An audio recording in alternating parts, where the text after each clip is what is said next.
Hello and welcome to Global Lens. Over the next 30 minutes, we put the spotlight on all the top stories from around the world. I'm Parikshit Luthra. These are the top global headlines we're tracking. US President Trump and billionaire Elon Musk trade insults as their relationship implodes in full public view. Tesla stock plunges after Trump threatens to cancel federal contracts and tax subsidies. Musk calls for Trump's impeachment and mocks his connections with convicted sex offender Jeffrey Epstein. Russian missiles rain down on Ukraine's capital, Kyiv, killing 4 people. This comes after Russia's President Putin promised to retaliate after Ukraine destroyed dozens of Russian fighter jets. A sign of thaw in the strained relationship between India and Canada, Prime Minister Modi accepts an invitation to attend the G7 after a phone call from Canada's new Prime Minister Mark Carney. PM Modi says both nations will work together with renewed vigour. Our top focus this evening, US President Trump's alliance with billionaire Elon Musk has imploded in full public view. Both have traded insults on their respective social media platforms, Truth Social and X. Since last night, tensions escalated after the US leader expressed disappointment with the Tesla CEO after his relentless criticism of the president's big, beautiful bill on social media. Last week, speaking to reporters during a conference with German Chancellor Friedrich Merz, Trump said Musk knew their inner workings of this bill. In a post on Truth Social, Trump accused Musk of going crazy after the EV mandate was removed from the bill. Tesla lost $150 billion in market cap after President Trump threatened to pull government contracts for Elon Musk companies. This is the biggest hit to its market cap ever and puts it below the $1 trillion benchmark. Meanwhile, Musk continued his online onslaught, claiming that the president would have lost the elections without him and even called for his impeachment. Joining us now to discuss what this spat means and its impact on the Tesla stock and other companies is Dan Ives, MD and Global Head of Tech Research at Wedbush Securities. Dan, thank you so much for joining us here on CNBC-TV18. This looks bad. And what's the continuing impact do you expect on the Tesla stock? Look, this is a bromance that feels like it's unraveling between Musk and Trump. And, I think the worry is that you don't want Trump to go from a friend to a foe relative to Tesla. And I think that's the fear, autonomous, the regulatory future.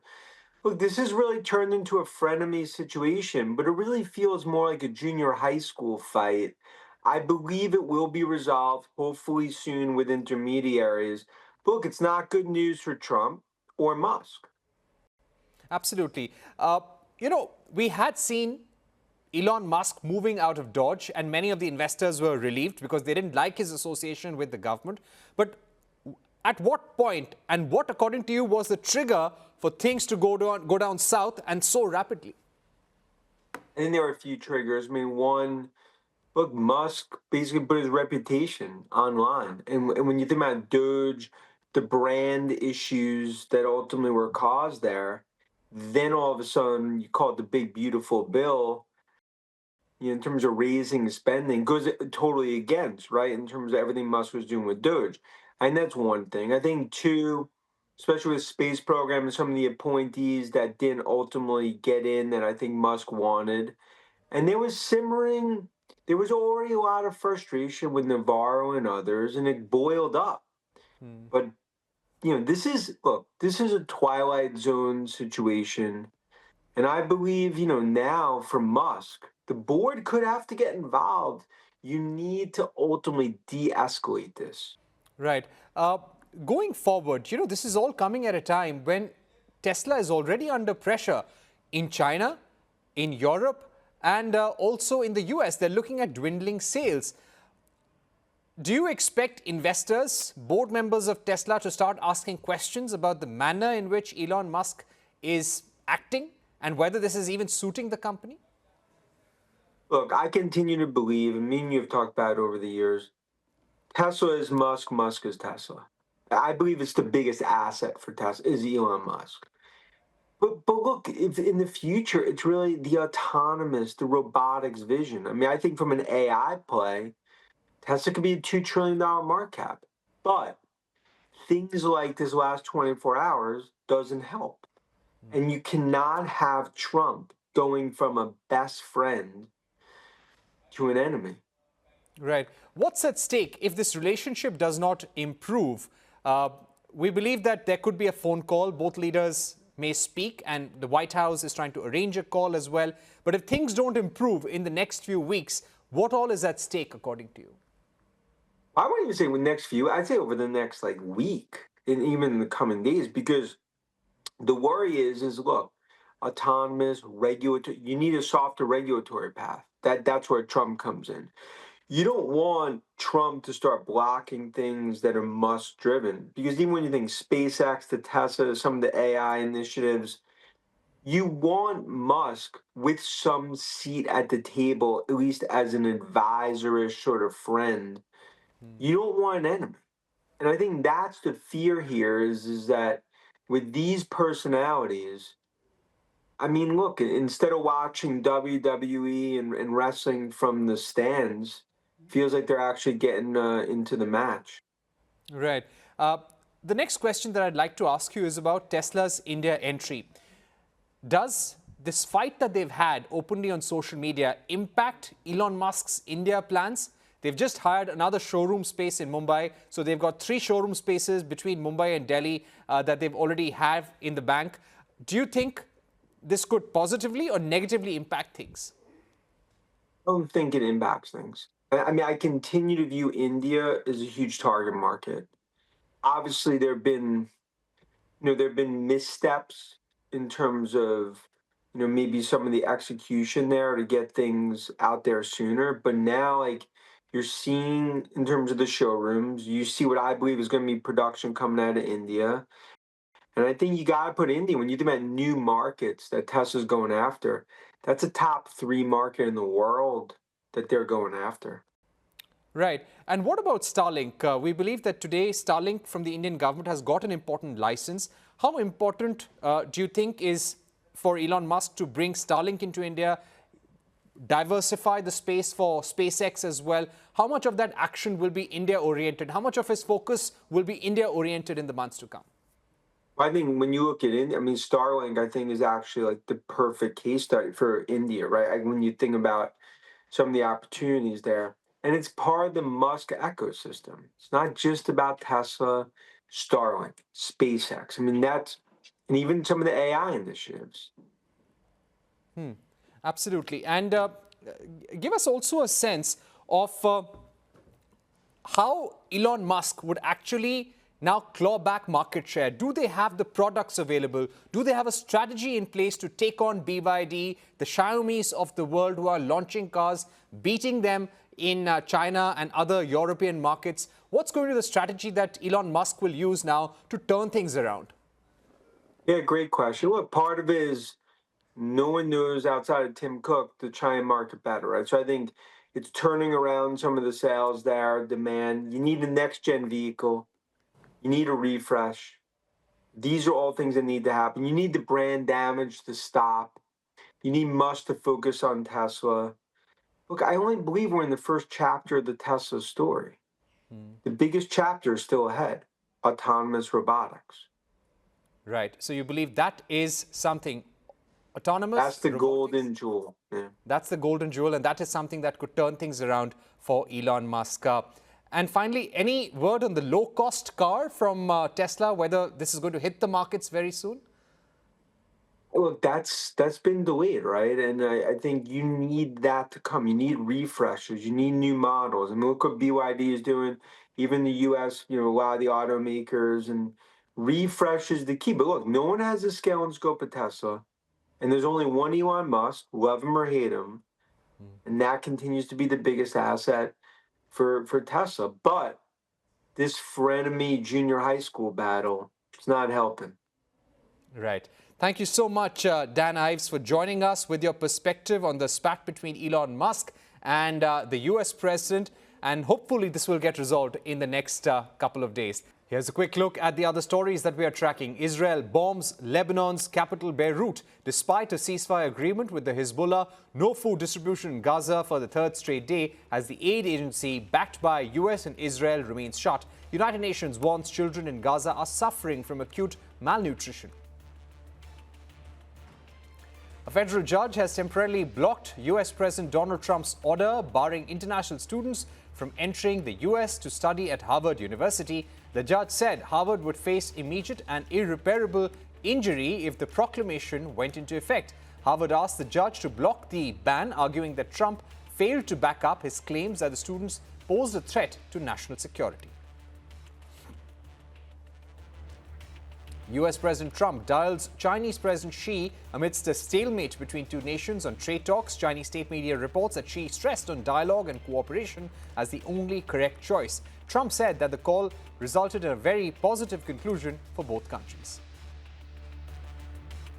The Trump administration is slapping sanctions on 4 judges of the International Criminal Court. This over the tribunal's investigation into alleged war crimes by Israel in its war against Hamas in Gaza and in the West Bank. The statement said that it would freeze any assets that the ICC judges who come from Benin, Peru, Slovenia and Uganda have in U.S. jurisdictions. The Venezuelan president, Nicolas Maduro, has reacted to Trump's latest travel ban that banned citizens from 12 nations, including Venezuela, from entering the U.S. He said that his American counterpart was being poisoned with lies about the Caribbean country. Russia's central bank has cut its sky-high rates for the first time since September 2022. The move comes as inflation pressures in Russia have started to ease. The Bank of Russia took rates down by 100 basis points to 20%. They had been held at 21% since last October, the highest level since the new benchmark rate was introduced in 2013. Time for a quick break, but don't go anywhere. UK's development finance arm, British International Investments, is doubling down on investments in India's EV ecosystems. BI's MD will be joining us on the other side.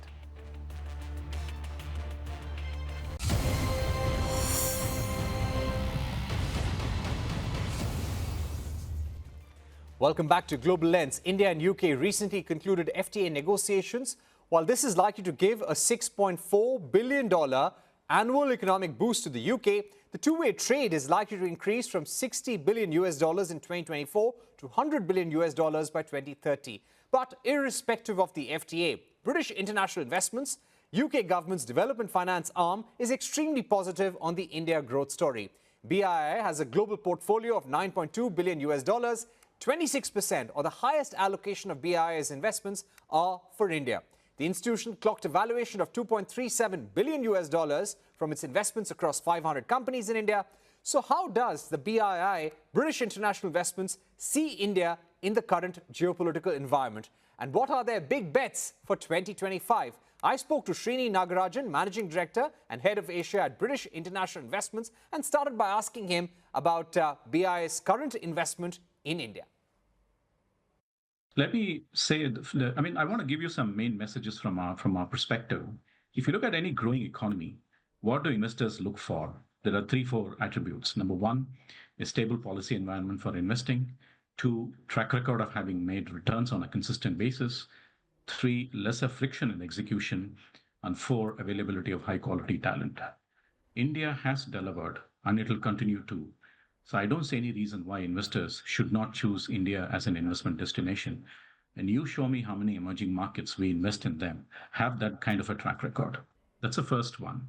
The second one is, if you take a longer term view of emerging markets like India and stay the cycle, and of course time the cycle, there is terrific scope to make decent returns, for which you need few attributes again. You need to be patient. You have to be value adding on the commercial side and also on the sustainability side. And the whole objective should be to build stable organization that can stand the test of time. And that's what we believe in BII, where the companies should stand and grow beyond our exit horizon as a responsible investor.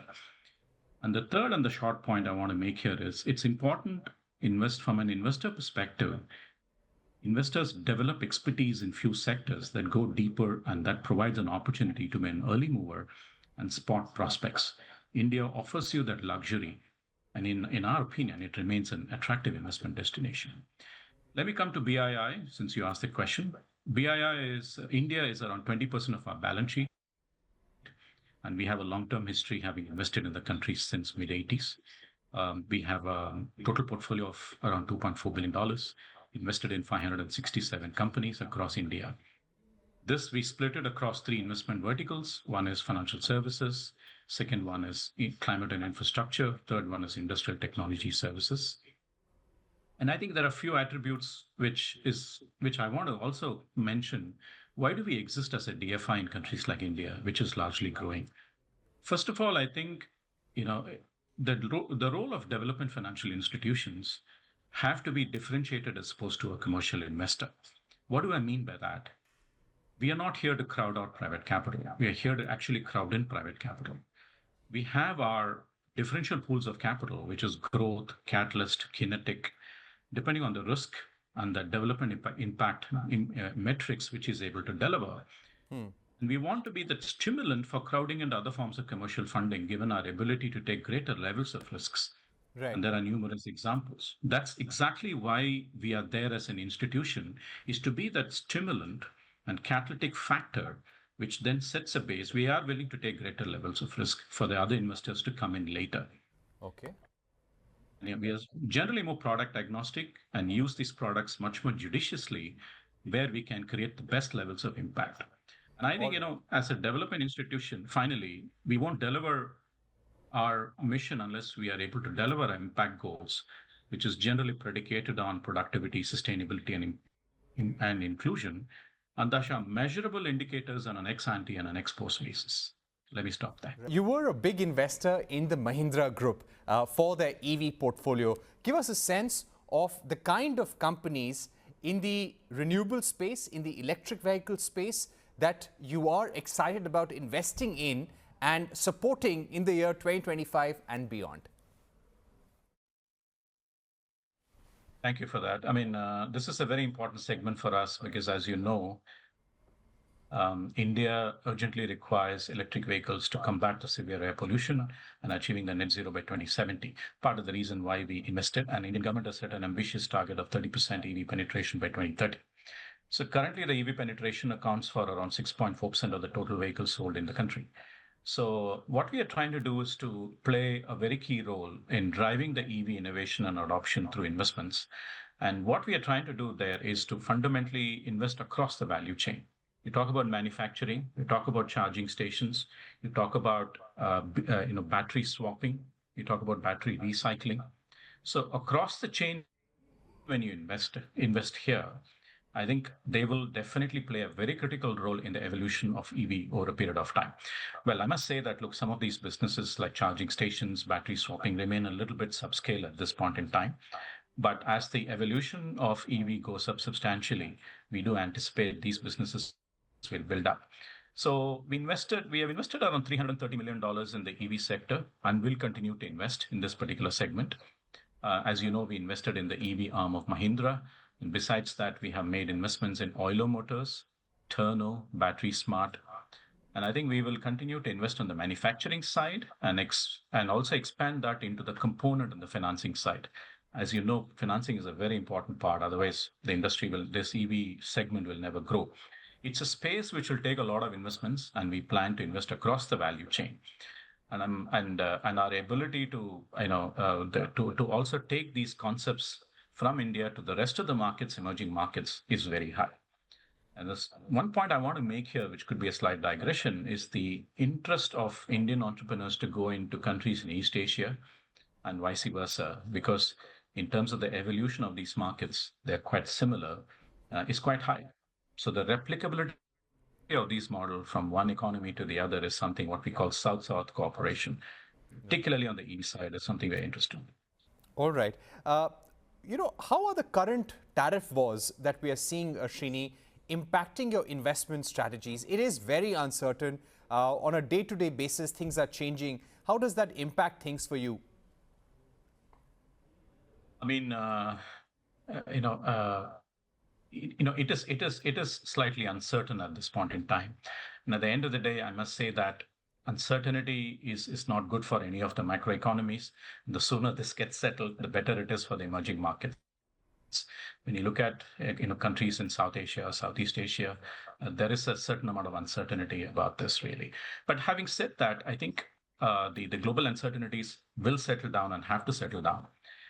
I mean, at the end of the day, we are completely committed. So when you're taking a longer-term perspective of economies and you want to deliver on your fundamental objectives of being productive, sustainable, and inclusive, there is a certain trajectory you try to take in economies. For India, this means that we will continue to seek investments that have the potential to make a big difference in reducing emissions and building a more climate resilient, inclusive economy, keeping mobilization in mind. I'm not saying, this is a non-issue. Yes, it's an issue. Hopefully this will get sorted pretty soon. But in the meanwhile, I think we are looking at opportunities which might be a bit more resilient to that. Right. It's also quite clear that India will have to eventually invest a lot in building resilient supply chains, not just of semiconductors, but possibly rare earth magnets. We'll have to go into lithium processing as well, because all of these are being used as weapons. Supply chains are being weaponized all around the world, and it's creating a lot of problem for the automobile industry and the renewable industry as well, Srini. So how do you see India's efforts to invest in setting up localization? And will you be bullish, supportive of companies which want to get into that space? Because it's going to be a long-term game. It's going to be a risk, but a long-term battle. You're totally right in that. I think this is one area where we are trying to focus, because any kind of local manufacturing in markets like India and the rest of Southeast Asia is something which is very close to our heart. And I think we have recently invested $100 million in Renew for making solar panels and cells and further backward integrating this. The whole genesis of this whole supply chain building, what we are trying to do is to try and localize and de-risk these economies. And that is extremely critical for us to build a scale over a period of time. Because if you want to build scale, you've got to integrate this. And if you're looking at, the 300 to 500 gigawatts over a period of time, you won't be able to achieve it unless you're able to do this. So that's one area where we are interested in. In terms of rare earths and metals, I mean, that's a new area for us. Maybe downstreaming of these activities is something we would be interested in. And of course, on a very climate sustainable way. How can we integrate these in with a much more clean energy aspect is something we are looking at. But certainly a central focus for our shareholders who are Foreign Commonwealth and Development Office, and also us in terms of encouraging these supply chain activities. Thank you so much, Srini Nagarajan, for joining us to share your views on the India story, what excites BII the most, and also speak about your long-term bets on India and rest of South Asia. Thanks once again for being with us.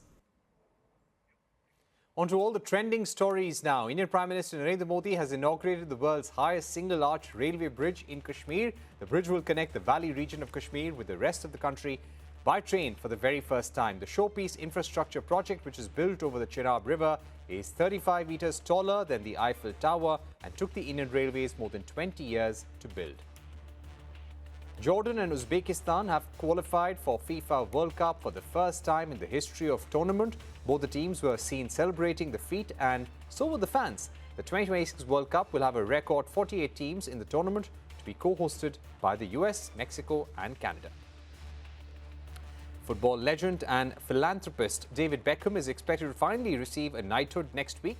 This is part of King Charles' third birthday celebrations. The 50-year-old former England captain, who has long been in the running for the honour, will reportedly be named in the monarch's birthday honours list. This will elevate him to Sir David Beckham. The original Hermes Birkin bag that was crafted for singer and actress Jane Birkin is set to go under the hammer next month. It will feature at the fashion icon sale at Sotheby's in Paris on July 10. The all-black leather handbag was envisioned about 40 years ago after a chance encounter between Birkin and then Hermes CEO. On Final Cut this evening, German Chancellor Friedrich Merz met US President Donald Trump in the Oval Office and gifted him a gold-framed birth certificate of his German grandfather. Merz said Trump's grandfather was born in 1869 and his first name was Frederick. The gift was a subtle way of reminding the US president of his immigrant origins. Trump then joked about hanging the frame on the wall. That's all from us on Global Lens. Thank you for watching. Goodbye. So to let you know, this is the birth certificate of Donald Trump's grandfather, born in 1869, close to Bad Dürkheim. Right? Yeah. That's called and his Sirius. Christian name was Friedrich. Right? That's serious German. Serious right? German name. That's serious German. Bad Dürkheim is serious German. But I want to thank you very much for, first of all, I want to thank you for that. That's My beautiful. pleasure. Thank you very much. Thank you It's again. Fantastic.